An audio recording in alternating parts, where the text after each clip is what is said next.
What's up, everybody? Or Xpert. Now, I already know what's happening with this update. I was in live streams. I watched a lot. I was chilling at Rigatoni's stream, and I found out all I need to know about this update.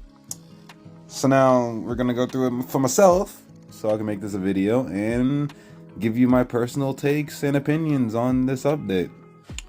I would just say now, overall, I would give this update an actual like 6.5 out of 10. And for reasons we can get into later down the line. Now, do I think this is a bad update? Not exactly, but there's literally no content here, so yeah, the only content coming for real is PvP, I guess. I don't fucking know. Either way, though, let's go ahead and break it down. 1229, which this is for JP because Global, we're gonna get this next Tuesday. Maintenance information. So we already know it's going to go live and all this good stuff. Appearance of one new character being Purgatory Meliodas. I do like the cut-in. His animations are pretty nice. I do like them. But he suffers from that Freyr syndrome where his weapon is like something that appears out of his abilities. So, like, for instance, what I mean, Freyr's weapon is his sun swords, and his sun swords only come out during his skills. Same thing with this Meliodas. You don't see his weapon until he uses a skill. So I'm not a fan of that niche per se, because at that point, what's the point of choosing what weapon to use when you're gonna see it for 3 seconds? But I mean, hey man, it is what it is, I guess. Doesn't change the fact that they're still solid characters. Now, before I do that, I guess we can go. Wait. Alright, before we go any further, obviously we gotta go look at what he does, which is still a little confusing to me. I haven't read it for myself, so this will be the first time I'm reading it. So let me just pull that up. So this is the full kit. That is a long ass passive, bro. Jesus fucking Christ. But alright, let's just break this down. At the start of battle, applies 3 Bonds of Purgatory on the hero. The Bond of Purgatory is a gray buff / debuff, whatever you want to call it. Not a debuff, it's not really a debuff. There's nothing negative about it. But it's like a gray mark on your Meliodas. He has 3 of them, okay? When the hero takes damage during the enemy's turn, or when he uses a skill, it removes one of those 3 buffs. Or perma things, whatever. They're not technically buffs because they don't buff his stats. At least I don't think they do. So, what's the proper term for that? Just a gray square? Like, very random topic, I know, but I'm just very curious. What is the proper term for a gray buff that doesn't buff? Anyways, yes. With the enemy's turn, yeah, we already got to that part. Remove 1 bond of Purgatory. When all stacks are removed, gain True Magic, which is also new. True Magic is removed after using a skill and gain 3 bonds of Purgatory again. So what exactly does True Magic do? It removes all debuffs on the hero and increases attack-related stats by 50%. Now that is pretty fucking strong. And out the back, his passive in itself already cucks Merlin. So Infinity Merlin is not going to be in the meta anymore. It's like she's going to be completely cucked. Because if you attack, because you know with Infinity Merlin teams, you want to attack those 3 times to A, get her debuffs going, and B, using the Philo team, you could just one-shot their team if you have like your certain debuffs with Echidna and all that good stuff. So yeah, the Merlin team completely cucked just from his existence. Because if you hit all 3 and then you gave him the chance to use his True Magic that gives him attack-related stats of 50%, you're done. You're done, man. You ain't coming back from that. So yeah, that's already an L for Merlin teams. And like, there's a few other ones, like I guess maybe Bond teams or some shit. I don't know. We'll have to see when we see. But yeah, that's what True Magic does. Now, once you get your buffs back, in addition, applies an effect that depletes ult gauge by 1 for enemies who did not use a skill for 2 turns. What the fuck? Wait, is that just random, or is that only proccing when he gets his Bonds of Purgatories back? Let me read this again. Gains True Magic. True Magic is removed after using a skill, and gain 3 Bonds of Purgatory afterward. In addition, applies an effect that depletes ultimate move gauge by 1 for enemies who did not use a skill for 2 turns. Okay, so that's just okay. It's like some Molascula commandment levels of fuckery. Okay. When attacking an enemy, assuming a stance or with a debuff, increases the hero's damage by 40%. Huh. So, Naofami's done. Deanne's done. Tarmio, or Blue Tarmio specifically, even though he's not in the meta. If you are running him weirdly, he's done. Red Arthur, done. Terry, done. Yeah, that's a lot of stance units. Naofami, I don't know if I said him or not, but that's probably the most prevalent one today. Why does he do 40% more damage to stance enemies? That is the most random thing to add to his kit, but okay. I guess. Okay, Pawns of Purgatory does do something. Decrease damage received by demon allies by 20%. Okay, so he's extremely tanky. Because so turn 1, he's going to have 60% damage reduction. And every time you attack him, it'll be 60, 40, 20. They don't have no damage reduction. But then he gets his attack-related stats. And then he gets his damage reduction back. That is insane. What the fuck? Alright. Let's get to his cards. Inflicts Frenzy. That's new. Damage equal to 500% on one enemy. Frenzy being 1% additional damage for every percent of the remaining HP. Of the enemy's remaining HP. Ooh, so the more health you have, the harder this will hit. If you have a full health character, this card will technically just one-shot then. Like anything above a rank 1. And then it also has 2 times Pierce. That's interesting. It's not a Pierce card, but it also has a 2 times Pierce effect. I mean, I guess it is technically a Pierce card at that point. What am I talking about? Okay, that's interesting. His AoE inflicts slash damage equal to 300% of attack on all enemies, which slash being additional damage equal to 50% of the hero's Pierce rate. So he has like new Pierce rate scaling cards. That's very interesting. They sound really good, to be honest. I like both of the way they're worded, to be completely fair. Like the remaining HP and then double crit or double pierce is pretty good, and then the 50% of your pierce rate is additional damage. It's kind of crazy. Then we get to his ultimate, which is like one of the bigger problems of his kit. But yeah, let's talk about it. Inflicts magic explosion damage equal to 750% of attack on all enemies, and apply damage suppression on the hero. And magical explosion being ignores 60% of enemies' crit resistance and 120% of the enemy's crit defense. That's at 6/6. At 1/6, it's the 30-60 with a 70%. Interesting. And then it just keeps going 30, 40, 40, 50, 50, 60, 60, 80, 80, 100, and then 120. Okay. That's not too bad. But okay, the thing about his ultimate, right?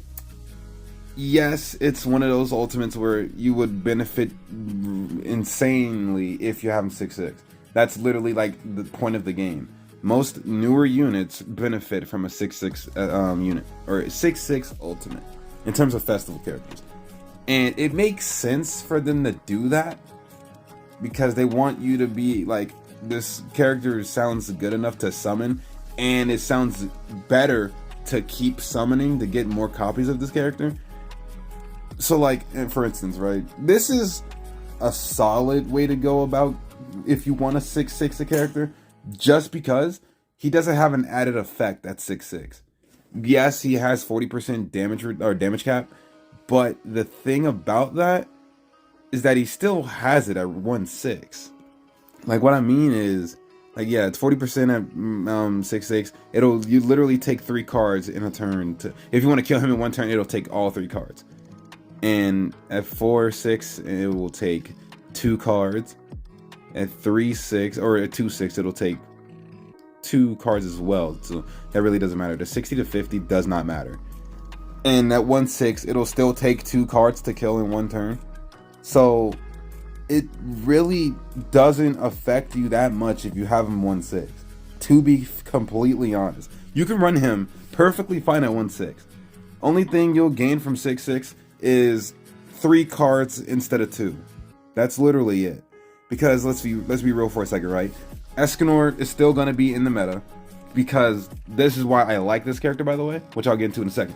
Escanor will still be in the meta because his kit is not like, you can't lower his stats, right? His passive negates stat lowering completely.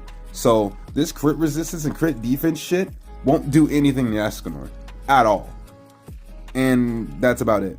Now, in terms of the damage suppression at 1/6 being 70%, yeah, Escanor should be able to still kill your melee relatively easily if you know if they're running that fodder ass Green Gother Liz Escanor team to where you rank up. A level 1 might not get that off, but a level 2 will 100% kill your melee in one card. Because you hit the 70% damage cap, and then the pseudo flood death bullshit should kill you. If not, then sure. But like, yeah, it's gonna be that way until you get to 6/6. Because 70%, 70 plus 70, 140, that's 2 cards. 60%, 60, 60, 120, that's 2 cards. 50%, that's 2 cards. 40% is 3. So you do not benefit from this unless you give him 6/6. So it's either you 1/6 him just to pull him, or you 6/6 him. You cannot go in between and say, oh, I'm gonna settle for a 2/6, a 4/6. You really cannot do that with this character. It's either you all or nothing. Or not even nothing. All for one. Like, that's really not that bad. So you can technically run this character as a free-to-play 1/6 unit, and he will still work, or he will still function the same. Because regardless, his kit is going to one-shot everybody, but obviously himself if the passes line up, and then Escanor maybe. Those are the only ones that will survive his ultimate, even at 1/6. So I'm truly not mad at this kit at all.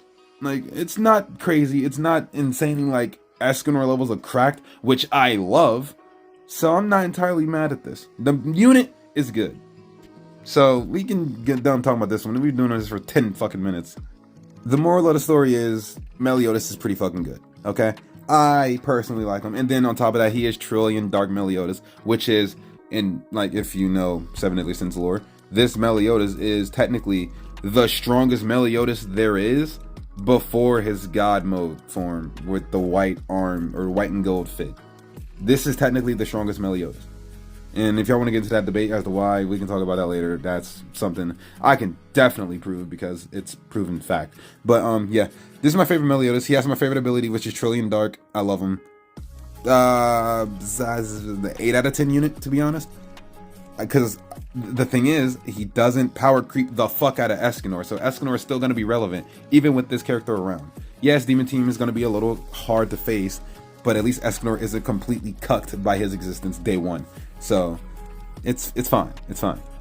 Now chapter 25.5. That's cute. This art is fucking amazing. Can I like zoom in on this? No, I want to zoom in. That art is so fucking good.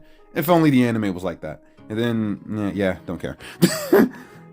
His outfits trash. All of them trash. We got Wolfenstein looking motherfucker. No. We got Venti. If you like Genshin Impact, hey man, power to you. Me on the other hand, I like Genshin Impact. I'm not saying I don't like Genshin Impact. I kind of still play it, but not really. I play it passively as fuck. I haven't played since Dendro Archon dropped, okay? But yeah, Venti outfit, not a fan. I don't even like Venti in that game. Not a fan of Venti outfit. And whatever the fuck this is, I'm not even gonna question that outfit. That outfit is just fucking stupid. And yeah, if you purchase them, you're gonna miss out. And then we got the festival characters coming to the coin shop. They added Esterosa, which is beautiful. I'm probably gonna get a lot of copies of him. I have 6 coins right now, so I can get 2 copies of Esterosa right now, and that will put him 4/6. So I'll need to pull 2 copies of him on the banner, and we will be good.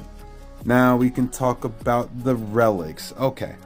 Listen, when we talk about relics, there's a lot of people saying Nanashi's relic is bad, and I understand why, but it's a very weird answer as to why, because you need the whole 2 skills or less niche, right?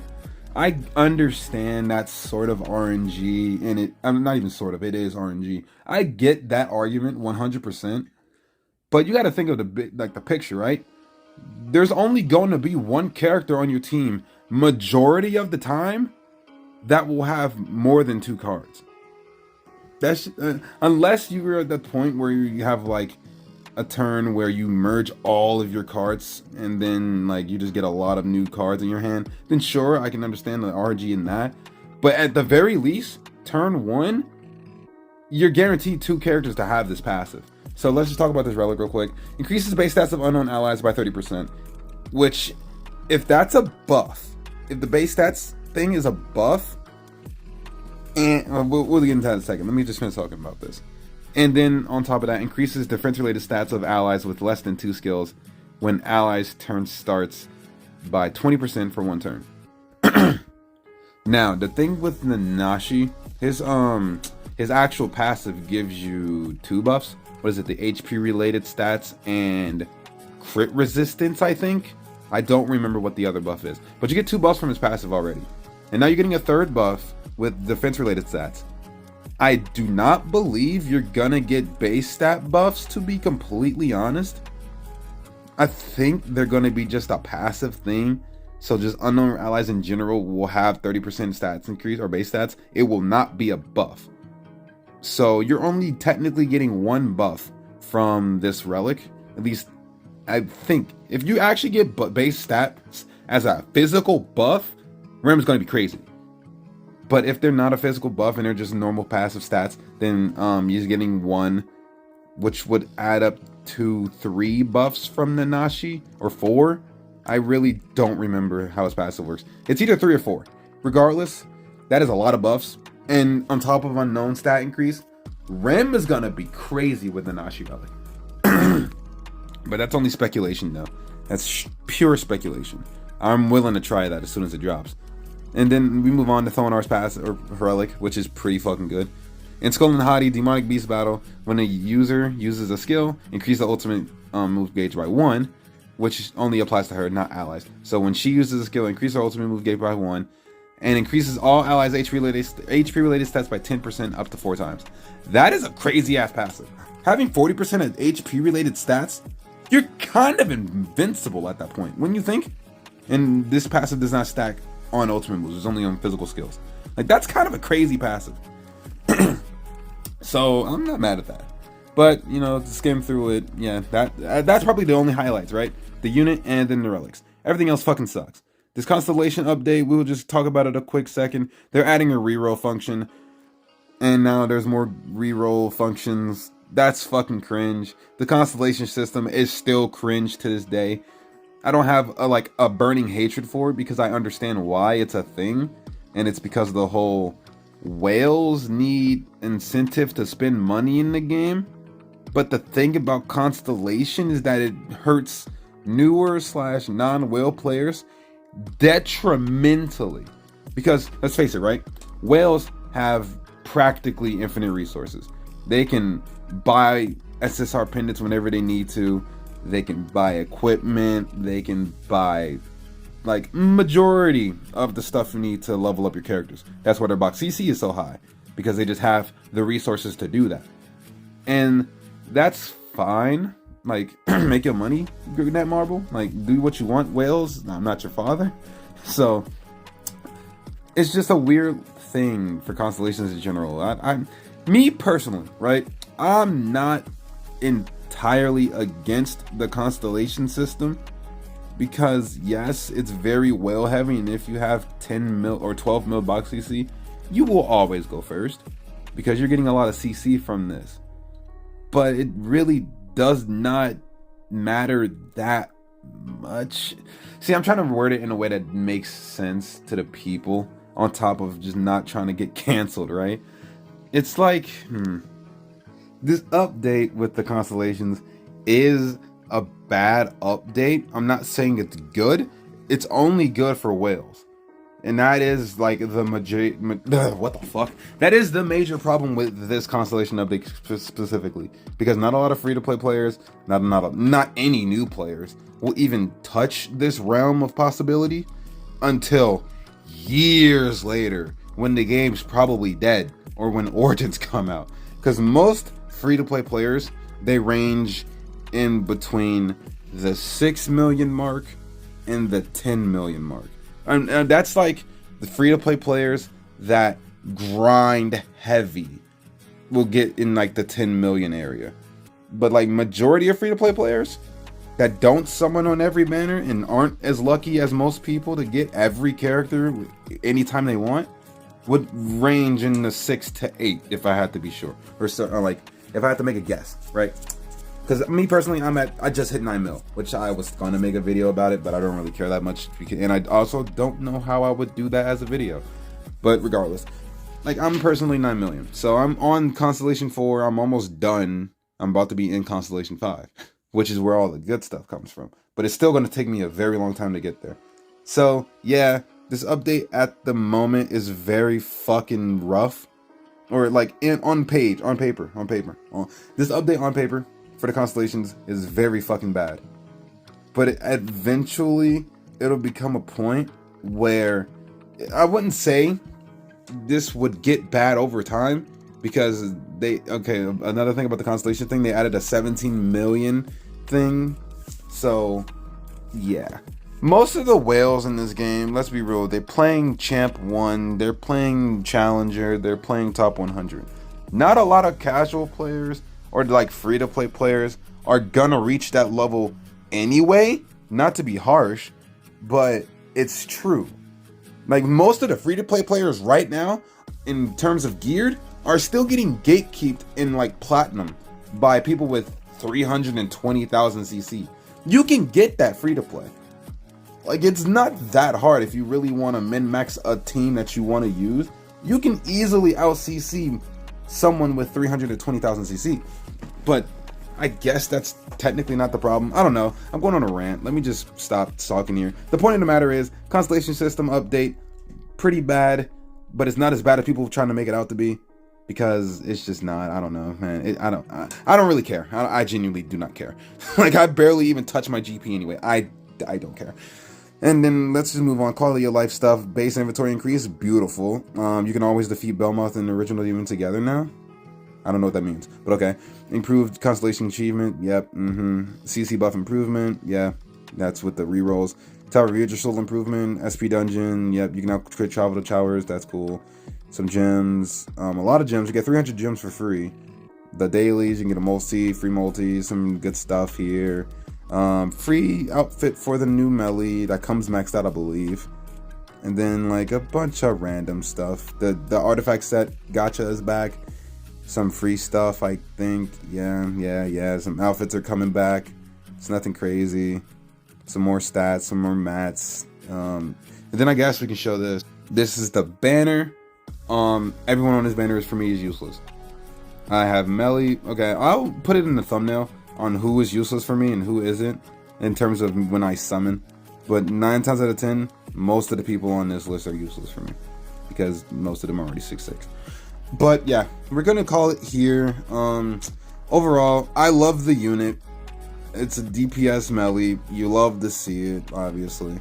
Is the update good? Not exactly. There's no content at all. Like I said, this is a 6.5 out of 10 as an update, but it's still okay. I don't know. I feel like that's a little bit of copium on top of, like, I'm basically trying to say I'm content with the update, but I'm not. All right, this update is shit. Like, I'm gonna be completely honest. It's a dub unit, and that's literally it. Everything else is just like, yeah, we're just gonna throw this in here to keep y'all minds occupied, if people actually even do these events or whatever. But yeah, I'm like, all right, bro, relax. You do what you want. I don't care. It's cool. It's cool. This update is not the best thing ever. It's not the worst thing ever either. I've seen worse, and I'm still not mad, because this is my favorite variant of Meliodas. Period. So yeah, I guess this is gonna be that time of video to end. So yeah, be sure to like, subscribe. Remember to check out the giveaway. That'll be done probably Saturday. I said Saturday, but I might extend it to Sunday, because there's a lot of traction coming from it, and I just want to make sure there's a decent amount of people in it. So it depends on how many people is in the giveaway Saturday. But yeah, be sure to check that video out, follow the rules, subscribe, comment in that video specifically, and then, you know, just sit there and wait while I spin a wheel, I guess. But yeah, man, I will see. And we're also 2 subscribers away from 400. So remember, if I hit 400 before January 1st, that is a special video that I got planned, depending on what y'all as the viewers want me to do. Okay, but yeah, this video is long enough. I've been talking about literally nothing for 25 minutes. So I will see y'all in the next video. Peace.